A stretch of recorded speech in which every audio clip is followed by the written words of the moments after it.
I thank my colleague from West Virginia. He was just talking about the need for us to support our young people. In essence, what he was saying is so that they can achieve their God-given abilities and be able to give back. And that's what the amendment I'm going to talk about is all about. I appreciate the fact that the chair and ranking member have agreed to take a careful look at this amendment. In fact, my understanding is that Senator Alexander is going to be offering this amendment later.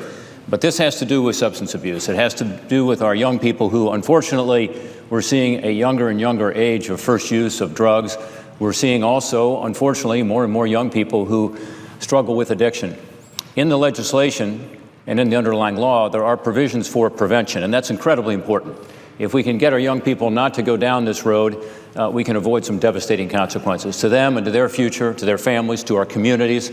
And if you look at the use today in my home state of Ohio, I was just home day before yesterday at a conference on this issue of heroin use and prescription drug use by our young people. It is growing. It's a huge problem. It's the #1 cause of death now in Ohio is overdoses from these drugs, not car accidents as it has been in the past. We must focus on this issue, and the most effective way, of course, is through prevention and education, which I strongly support, and that's in the underlying bill. What is not in the bill, though, is to provide support services for our young people should they be struggling with addiction. This is incredibly important. So the legislation that I'm offering along with Senator Whitehouse simply provides recovery and support services for our young people who fall victim to the dangers of drugs.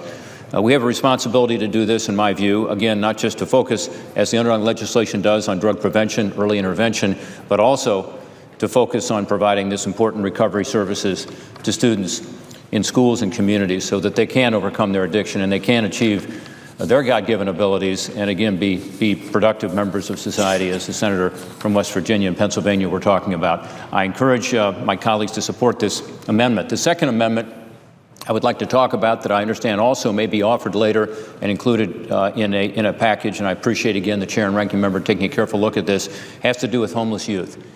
This is an amendment that basically enables us to streamline the current process where it's very difficult to establish that somebody is homeless. In fact, under our current law, you've got to go through quite a process with HUD, with the Department of Housing and Urban Development. I'm told there are sometimes up to 10 or 12 maybe different documents you have to go through. This streamlines the process and allows the counselors who are already in the schools to be able to make the determination to help get services to these kids. Homeless youth in America are now at an all-time high. We're told 1 in 45 children are homeless each year. By the way, that's 1.6 million children. So again, I hope that this amendment, which is 2087 to help homeless youth, will also be one that we'll be able to take up here on the floor. Senator Dianne Feinstein and I are offering it together. It's one that is bipartisan, and it is, again, one that will help foster greater community collaboration between the agencies and departments by streamlining the process, allowing these counselors already in the schools to get the training they need to be able to support these kids so that we can more quickly identify them and provide the services that they need.